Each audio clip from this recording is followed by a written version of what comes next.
नमस्कार दोस्तों, मेरा नाम श्रवण कुमार है और आज हम इस वीडियो में पढ़ेंगे डॉक्ट्रिन ऑफ लिफ्टिंग ऑफ और पियर्सिंग द कॉर्पोरेट व्हील के बारे में। ओके, तो आज हम इस डॉक्ट्रिन के बारे में पढ़ेंगे। उससे पहले हमें जानना है कि व्हील क्या होता है। तो व्हील का लिटरल मीनिंग होता है घूंघट, ठीक है। और अब भाई ये कॉर्पोरेट व्हील है क्या, इसको समझने के लिए सबसे पहले हमें जानना होगा कि एक्चुअली कॉर्पोरेट पर्सनालिटी या सेपरेट लीगल एंटिटी, ठीक है, ये होता क्या है। ये जो मतलब कहने का मतलब, जो कोई कंपनी बनता है, ठीक है, तो वह एक सेपरेट लीगल एंटिटी के तौर पे माना जाता है, ठीक। मतलब वह अपने शेयर होल्डर्स, मैनेजिंग डायरेक्टर्स, उनसे डिफरेंट होता है। लेकिन अब देखो, कंपनी को ही कॉर्पोरेट कहते हैं, ठीक है, ये भी आपको पता है। और व्हील भी होता है, मतलब घूंघट। तो मतलब एक अब थोड़ा कंफ्यूजन आ गया होगा कि अब एक है क्या एक्चुअली, कि कॉर्पोरेट का व्हील हटाना ये सब क्या है एक्चुअली। तो उससे पहले मैं एक चीज बताना चाहता हूं कि अगर आपको ये कॉर्पोरेट पर्सनालिटी या कॉर्पोरेट व्हील के बारे में आपको नहीं पता है कि एक्चुअली है क्या कॉर्पोरेट पर्सनालिटी और सेपरेट लीगल एंटिटी कॉन्सेप्ट, जो कि salmon versus salmon company limited में हेल्ड हुआ था, तो उसके लिए मैं इस वीडियो के डिस्क्रिप्शन बॉक्स में मैं लिंक डाल दूंगा उन सारे वीडियोस का, तो आप देख सकते हैं वहां से। नहीं तो आपको, मुझे लगता है क्लियरली थोड़ा समझ में आ गया होगा कि जो कॉर्पोरेट पर्सनालिटी होता है कंपनी का, वह इसका मतलब ये होता है कि जो कंपनी है और उसके शेयर होल्डर्स या मैनेजिंग डायरेक्शन वह कंपनी से सेपरेट हैं, अलग हैं, ठीक है। तो अब चलते हैं कि एक्चुअली क्या मीनिंग है लिफ्टिंग या piercing of corporate wheel. Wheel का मतलब घूंघट हो गया, कॉर्पोरेट मतलब कंपनी, तो कंपनी का घूंघट उठाना का मतलब क्या है, तो इसको हम जानते हैं और आगे बढ़ते हैं। तब तक नेक्स्ट स्लाइड में देखते हैं। ओके, सो इसमें हम जो लिटरल मीनिंग है लिफ्टिंग या पियर्सिंग ऑफ कॉर्पोरेट व्हील, उसको हम जानेंगे। Okay, so the corporate veil is term given to imaginary barrier that separate the company from those who direct it and from those who own it. तो corporate veil का मतलब सीधा सा मतलब है कि यह एक इमेजिनरी, मतलब मान लिया गया कहीं, भैया ऐसा है नहीं कि कंपनी के ऊपर घूंघट रखा है, इसको मान लिया गया कि एक इमेजिनरी बैरियर है जो कि कंपनी और उसके डायरेक्टर तथा उसको जो ओन करते हैं उनको कंपनी से सेपरेट करता है, ठीक है। So the separate personality of A company is statutory privilege, it must be use for legitimate purpose, business purposes only. तो इस वीडियो में हम कुछ हद तक ये बात कर चुके हैं कि जो कंपनी है वह सेपरेट लीगल एंटिटी है। तो इसका मतलब है क्या एक्चुअली, थोड़ा सा इसमें बता देते हैं। आप वीडियो भी देख सकते हैं, डिस्क्रिप्शन बॉक्स में पड़ा होगा, बट इससे पहले हम थोड़ा सा इसमें बता देते हैं कि सेपरेट एंटिटी का मतलब क्या होता है। कहने का मतलब, अगर कोई भी गलती होता है तो सारा केस वगैरह कंपनी के ऊपर किया जाएगा, कंपनी की सारी लाइबिलिटी होगी, डेट पे करने का सारा कुछ। तो यही है क्या नाम है, कॉर्पोरेट व्हील, जो कि कंपनी को अलग करके रखता है उनके डायरेक्टर या ओनर से, ठीक है। तो इससे क्या होता है कि जो एक कॉर्पोरेट व्हील है, यह कंपनी और उसको सेपरेट करता है। तो जो कोई भी अगर गलती होता है कंपनी के द्वारा, कंपनी के नाम पे, या कंपनी के ऊपर कोई केस आता है, तो वो कौन लायबल होगा, कंपनी लायबल होगी। मतलब जो ये होंगे, क्या नाम है, डायरेक्टर या ओनर, वह सब इजिली बच जाएंगे, ठीक है। तो यही है कॉर्पोरेट व्हील जो इसको सेपरेट करता है, ठीक है। तो एक चीज है, लेकिन एक चीज और ध्यान देने वाला बात है कि जो दूसरा अगर देखें स्टेटमेंट, इसमें एक चीज लिखा है कि जो सेपरेट पर्सनालिटी है कंपनी की, कि वह अलग है अपने क्या नाम है, अपने ओनर या डायरेक्टर से। तो उसका मतलब इसमें ये कहना चाह रहा है कि यह केवल एक स्टेट्यूटरी प्रिविलेज है, ठीक है, जो कि केवल एक लेजिटिमेट बिजनेस को चलाने के लिए यूज किया जाना चाहिए। और जहां फ्रॉडुलेंट या डिसऑनेस्ट यूज होगा इसका, ठीक है, इस लीगल एंटिटी का, तो जो इंडिविजुअल इन्वॉल्व होगा, ठीक है, तो वह नहीं अलाउ किया जाएगा कि वह जाके कॉर्पोरेट पर्सनालिटी का जो व्हील है उसका फायदा उठा सके, ठीक है। तो यह है इसका मतलब। और अगर फ्रॉडुलेंट या डिसऑनेस्ट यूज होता है, ठीक है, इस लीगल एंटिटी का, सेपरेट लीगल एंटिटी जो है कंपनी का, उसका मिसयूज होता है उनके मेंबर्स के द्वारा, उनके मैनेजिंग डायरेक्टर के द्वारा, ठीक है, या जो ओनर है उसके द्वारा। अगर इस जो सेपरेट लीगल एंटिटी कॉन्सेप्ट दिया गया कि कंपनी उनके डायरेक्टर से अलग होती है, अलग होने का मतलब मैं आपको बता ही चुका हूं कि मतलब उसकी खुद की लायबिलिटी होगी। अगर इसका फ्रॉडुलेंट या डिसऑनेस्ट तरीके से यूज होता है, ठीक है, तो जो इंडिविजुअल इसका यूज करता है उसे अलाउ नहीं किया जाएगा कि वह कॉर्पोरेट पर्सनालिटी वाला कॉन्सेप्ट अपना के अपनी लायबिलिटी को ना माने, ठीक है। और जो भी फ्रॉड या डिसऑनेस्ट चीज हुआ है उसके लिए वह इंडिविजुअल खुद को नहीं कह सकता कि वह तो भैया खुद नहीं होगा क्योंकि कंपनी भाई सेपरेट लीगल एंटिटी है, ऐसा नहीं कह सकता, ठीक है। तो इसका मतलब यह है। और इस केस में the court will break through the corporate veil and apply the principle या doctrine of what is called as lifting of और पियर्सिंग द कॉर्पोरेट व्हील। और अगर ऐसा होता है, ऐसा कोर्ट के द्वारा पाया जाता है कि जो सेपरेट लीगल एंटिटी का कांसेप्ट है उसका फ्रॉडलेंटली या डिसऑनेस्टली तरीके से मिसयूज हो रहा है उसके मेंबर्स के द्वारा, एमडी के द्वारा और जिसके भी द्वारा जो उसके पार्ट है कंपनी के, तो कंपनी, तो जो कोर्ट होगा वह उन व्यक्तियों को, इंडिविजुअल्स को मौका नहीं देगा कि वो जाके कॉर्पोरेट पर्सनालिटी वाला कांसेप्ट यूज करें अपने बचाव के लिए एज ए ढाल। ठीक है, तो उसको अपने बचाव के लिए ढाल के रूप में नहीं प्रयोग कर सकते। ठीक, और इस केस में कोर्ट क्या करेगा कि जो कॉर्पोरेट पर्सनालिटी वाला जो ये व्हील है ना, इसको पियर्स करेगा या मतलब लिफ्ट करेगा, ताकि जो रियल इंडिविजुअल इन्वॉल्व हैं उस फ्रॉड या डिसऑनेस्ट चीज को कमिट करने के लिए कंपनी के में जो वर्क कर रहे हैं, तो उनको आइडेंटिफाई करने के लिए वह पियर्स कर सकता है। ठीक है, तो यह बात इसमें चीज बताई गई। तो the court will look behind the corporate entity and take action as though no entity separate members existed. तो मतलब अब कोर्ट इस तरीके से देखेगी कि मतलब जो कॉर्पोरेट एंटिटी है और जो उसके मेंबर्स हमें सेपरेट नहीं है, एंड मेक द मेंबर्स और द कंट्रोलिंग पर्सन। तो कंट्रोलिंग पर्सन कौन होता है, एक चीज इतना भी जानिए, कंट्रोलिंग पर्सन कौन होता है कंपनी का? डायरेक्टर हो सकता है, सीनियर मैनेजर हो सकता है, या नेचुरल पर्सन हो सकता है जो डायरेक्टली या इनडायरेक्टली 25% से ज्यादा शेयर होल्ड करता है या वोटिंग राइट रखता है। ठीक है, तो ये लोग क्या होते हैं, क्या कहते हैं इसको, कंट्रोलिंग पर्सन हो सकते हैं।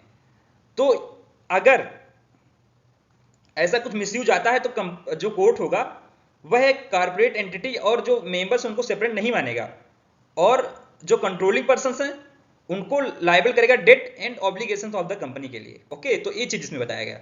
तो एक चीज और ध्यान रखना कि जो ये लिफ्टिंग ऑफ व्हील प्रिंसिपल है, यह एक कोहेरेंट प्रिंसिपल है, या इसे दूसरे शब्दों में कहें तो यह रूल ऑफ लॉ पे बेस्ड है।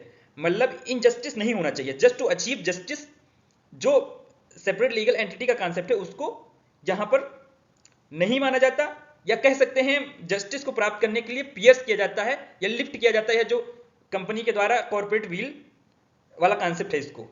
ठीक है, तो इसको अगर हम समराइज करना चाहें तो यही है कि इन जनरल जो सैलमॉन वाला केस है, salmon versus salmon company limited वाला केस है, उसमें हेल्ड हुआ था कि सेपरेट लीगल एंटिटी माना जाएगा कंपनी को, और कंपनी के नाम पे सारा कुछ होगा। ठीक, और कंपनी उसके लिए लायबल भी होगी। लेकिन जो लिफ्टिंग ऑफ कॉर्पोरेट व्हील या पियर्सिंग ऑफ कॉर्पोरेट व्हील है, उसमें यह हेल्ड होता है कि अगर कोई इंडिविजुअल जो उसके अंदर काम कर रहा है एज ए, चाहे वो कंट्रोलिंग पर्सन हो या उसका मेंबर हो, और वह कोई फ्रॉड करता है या डिसऑनेस्ट तरीके से ये जो लीगल एंटिटी वाला कांसेप्ट है कंपनी का, इसको मिसयूज करता है, तो जो व्यक्ति फ्रॉड वगैरह करेगा या जो मतलब डिसऑनेस्ट तरीके से मिसयूज करेगा इसका अपने कुछ मंशा को पूरा करने के लिए, अपने पर्पज को कंप्लीट करने के लिए, तो यहां पर यह सेपरेट लीगल एंटिटी का कांसेप्ट नहीं माना जाएगा, और कंपनी और जो मतलब मेंबर उसमें वर्क कर रहा है, अगर मेंबर के द्वारा कोई गलती की गई है तो उसको उसके लिए लायबल हेल्ड किया जाएगा। और ये जो पूरा कांसेप्ट है वह रूल ऑफ लॉ, मतलब जस्टिस दिलाने के लिए जो रूल ऑफ लॉ फॉलो किया जाता है उसी कांसेप्ट पे द लिफ्टिंग और piercing of corporate wheel based है। तो मुझे लगता है कि आपको एक बेसिक आइडिया हो गया होगा कि actually what is the lifting और piercing the corporate veil concept. तो दोस्तों इसी के साथ हम बढ़ते हैं नेक्स्ट स्लाइड पे और देखते हैं कि मतलब ये जो कांसेप्ट है लिफ्टिंग और पियर्सिंग ऑफ कॉर्पोरेट व्हील, उसका एवोल्यूशन कैसे हुआ। So let's see the concept या evolution of the concept of piercing और लिफ्टिंग ऑफ कॉर्पोरेट व्हील। तो इस कांसेप्ट को पढ़ने के लिए हमें 3 फेजेस को रीड करना होगा कि 3 डिफरेंट फेज हैं। So the evolution of the concept and instances of lifting of the corporate veil is traced down through 3 phases. तो 3 फेजेस हैं, इनका हमें एनालिसिस करना पड़ेगा, पढ़ना पड़ेगा, फिर हमें समझ में आएगा कैसे जो कांसेप्ट है लिफ्टिंग ऑफ कॉर्पोरेट व्हील वह कैसे डेवलप हुआ। तो जो सबसे पहला वाला है जो 1897 से 1966 का टाइम पीरियड है, इसको हम क्लासिकल व्हील लिफ्टिंग का कांसेप्ट कहते हैं। तो इस फेज में जो भी घटनाएं घटित हुई, जिस हिसाब से कोर्ट ने डिसीजन लिए, इसलिए इसको क्लासिक व्हील लिफ्टिंग फेज कहते हैं। और जो सेकंड फेज है वह है इंटरवेंशनिस्ट ईयर्स 1966 से 1989। तो इसमें इसका जो दूसरा फेज इसको नाम दिया गया इंटरवेंशनिस्ट ईयर्स, जो कि 1966 से 1989 तक चला, जो मतलब ये टाइम है। ठीक है, और जो थर्ड फेज है वह है द बैक टू बेसिक्स, जो कि 1989 से अभी तक चल रहा है। मतलब back to basic third phase था। तो फेज वाइज पढ़ेंगे कैसे जो लिफ्टिंग ऑफ कॉर्पोरेट व्हील है इस कांसेप्ट का एवोल्यूशन हुआ। So let's move ahead and see first phase, that is classical veil lifting जो कि 1897 से 1966 तक हुआ। So the classical veil lifting so courts falling back heavily upon the Salomon ratio. तो जो ये क्लासिकल व्हील लिफ्टिंग वाला जो पीरियड था, जो टाइम पीरियड था, इसमें जो कोर्ट थे या कोर्ट था वह हेवली किस पे डिपेंडेंट था, वो मैक्सिमम फॉलो करता था सैल्मोन के केस में जो डिसीजन आया था, ठीक है, कि कंपनी एक सेपरेट लीगल एंटिटी है, तो इस तरफ ज्यादा झुकाव था। So the House of Lords decision in Salomon dominated in this period, thereby acting as a restraint on wheel lifting, but gradually the courts began to lift wheel of incorporation so as to tackle certain identified exceptional circumstances। अब देखो house of Lord's के द्वारा जो सैल्मोन case में held किया गया था, उसी चीज को सब लोग मान रहे थे सारे जजेस, और उसको एज ए रिस्ट्रेंट मतलब माना जा रहा था व्हील लिफ्टिंग के कॉन्सेप्ट के लिए।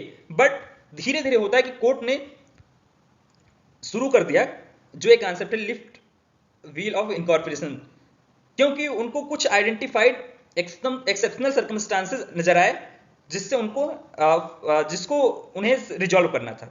सो one of the earlier decision in this regard was Daimler company limited versus Continental Tyre and Rubber Company Great Britain Limited, जो कि 1916 का डिसीजन है, जिसमें wherein the court lifted the veil to determine as to whether the company in question was an enemy और not.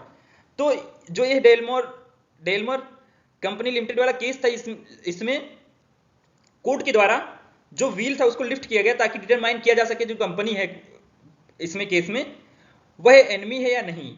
तो एक ये case हो गया, और इसके बाद इसको फॉलो करते हुए कई सारे डिसीजंस आए, जो कि अगर इसके बाद में हम देखें तो एक है Gilford motor company limited versus Horne जो 1933 का डिसीजन है, और फिर इसके बाद का केस है जो है वह है Re Bugle Press 1961 decision and Jones versus Lipman 1962 decision.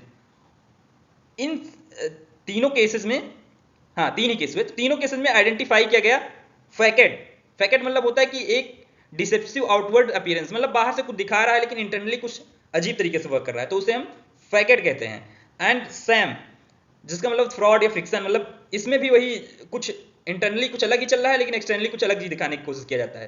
तो इन तीनों केसेस में फैकेट और सैम को आइडेंटिफाई किया गया as a ground for lifting the corporate veil. But लेकिन एक चीज इतना समझो, इतना सारा तो हुआ, लेकिन it is worthy to note that even when the courts lifted veil at instances this was not generally resorted to and was done only in exceptional cases. तो भाई एक चीज समझो कि जो ये पहला फेज था क्लासिकल व्हील लिफ्टिंग, इसमें जो कोर्ट्स ने भले ही व्हील लिफ्ट किया लेकिन यह केवल एक्सेप्शनल केसेस में किया गया, और the courts were placing strong reliance on the Salomon decision and chose not to give away with the limited liability principle unless exigencies force them to do so। और इस वाले फेज में भले ही कुछ केसेस में व्हील जो था उसे लिफ्ट किया गया लेकिन केवल एक्सेप्शनल सर्कमस्टांसेस में किया गया, अदरवाइज जो डिसीजन सैल्मोन केस में किया गया था कि सेपरेट लीगल एंटिटी, मतलब कि कंपनी में जितने भी मेंबर्स होते हैं उनकी लिमिटेड लायबिलिटी होती है, यह वाला जो प्रिंसिपल था उसी को माना जा रहा था। तो यह हुआ क्लासिकल व्हील लिफ्टिंग का फेज जो 1897 से 1966 तक चला। अब चलते हैं कि नेक्स्ट फेज में, सेकंड फेज में कैसे बदलाव आए कोर्ट्स के डिसीजन में, जो कि लिफ्टिंग ऑफ कॉर्पोरेट व्हील के डेवलपमेंट में हेल्प किया। So the second phase was interventionist years, जो 1966 से 1989 तक चला। Whereas by 1960s the courts were increasingly demonstrating a tendency to free themselves from the old precedents which they saw as increasingly unjust।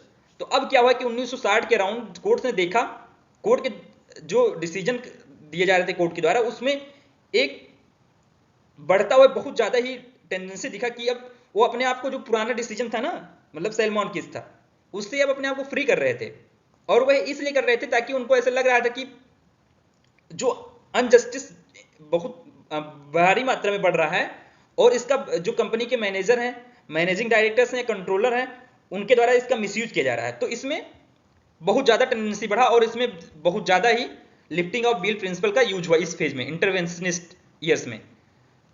Identifies as interventionist year, this phase probably saw the highest rate of intervention made by the court to treat the separate personality of company as an initial negotiation position which could be overturned in the interest of justice। तो सीधा से जो interventionist years था इसमें courts ने interest of justice को achieve करने के लिए काफी मात्रा में क्या नाम है लिफ्टिंग ऑफ बिल प्रिंसिपल को अप्लाई किया।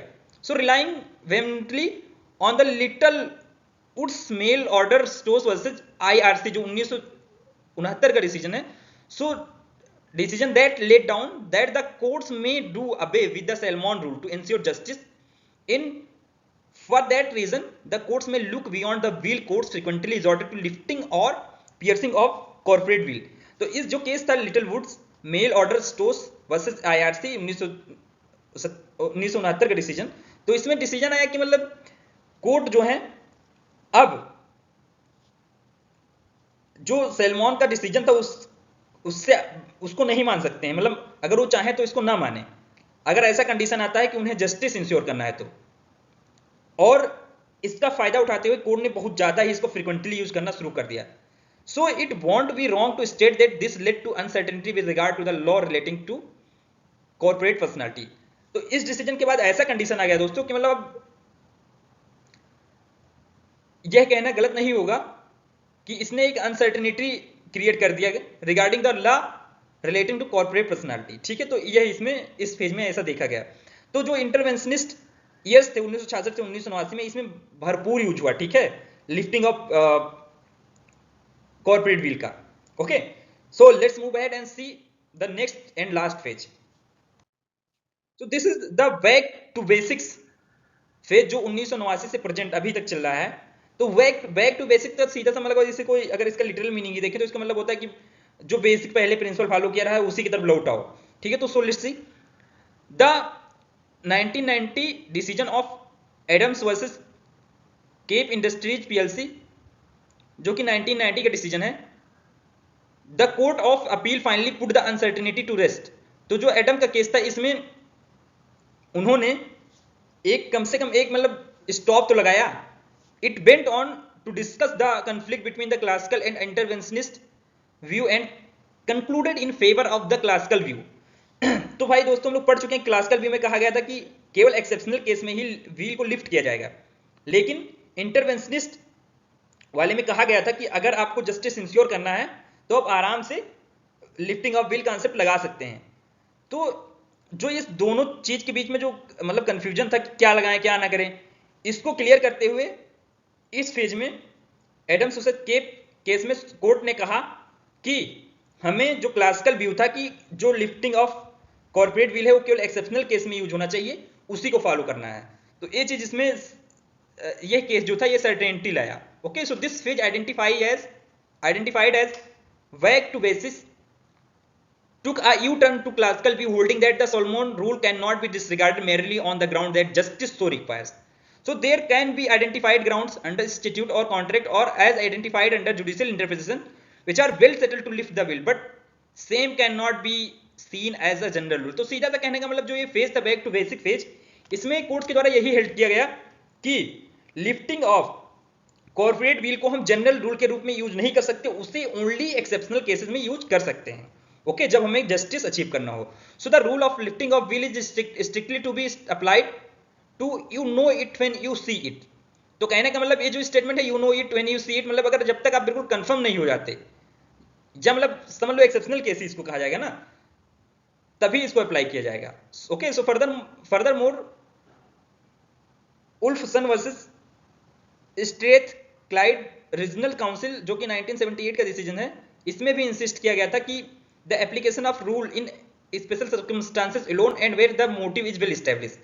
तो इस केस में भी हेल्प किया गया था कि लिफ्टिंग ऑफ कॉर्पोरेट व्हील को वहीं यूज किया जाएगा जहां पर स्पेशल सर्कमस्टांस अराइज करते हैं और जो मोटिव है वह वेल एस्टेब्लिश किया जा सकता है, तो तभी यूज होगा।